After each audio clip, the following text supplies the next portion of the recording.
conclusion, it is important to consider the multifaceted tapestry of this complex issue. Does your roommate suffer from a sudden loss of original thought? Are their essays lacking in intellectual voice? Turns out they might be suffering from creative homogeneity. What happened? I typed in a prompt and suddenly I completely forgot how to write my own thesis statement.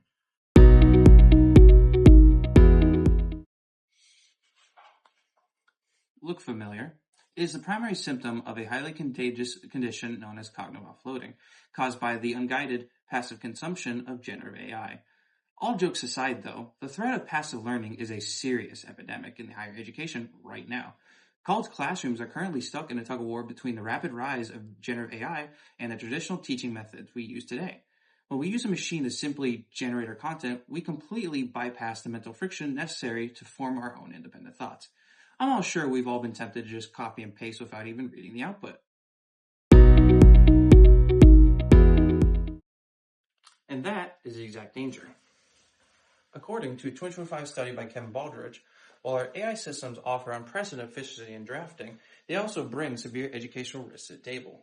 Baldridge warns that if our default interaction with generative AI is just passive consumption, our foundational academic skills to interpret, analyze, and synthesize will begin to disappear.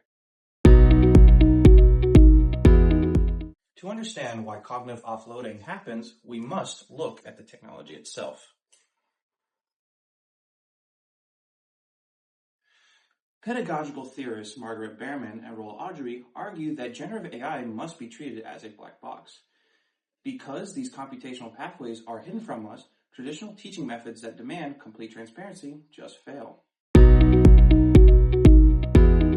Think about it like this.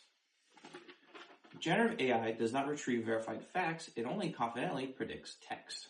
This means that it can fabricate information that sounds perfectly professional.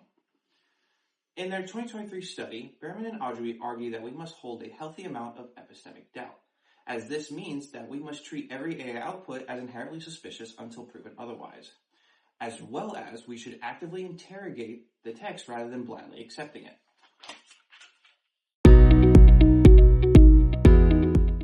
So what is the actual cure here?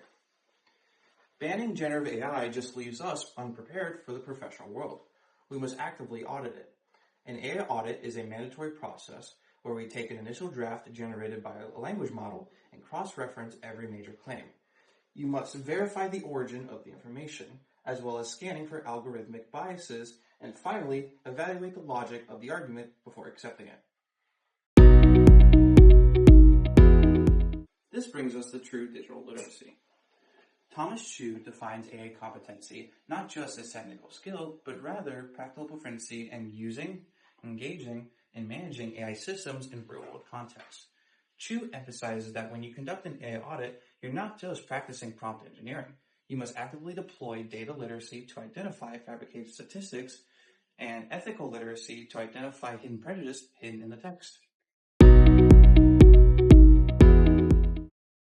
The auditing framework strikes a necessary balance.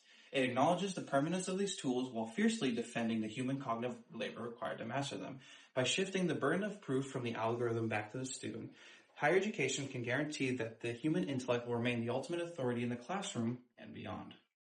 Side effects of AI auditing may include immediate termination of creative homogeneity and sudden reversal of cognitive offloading. Patients frequently report over an urge to cheat generative language while the black box and apply and submit doubt to all of the generated claims. By actively verifying origins, scanning for hidden biases, evaluate logical fallacies, users will shift the burden of proof from the machine back to the student. Continued auditing builds severe digital literacy, practical proficiency, and permanent defense for all human intellectual labor. Do not engage in AI audit if you prefer to ask some question. Enjoy outsourcing your academic voice or blindly trust uncalibrated computational systems. Ask your syllabus if maintaining innovative thought is right for you.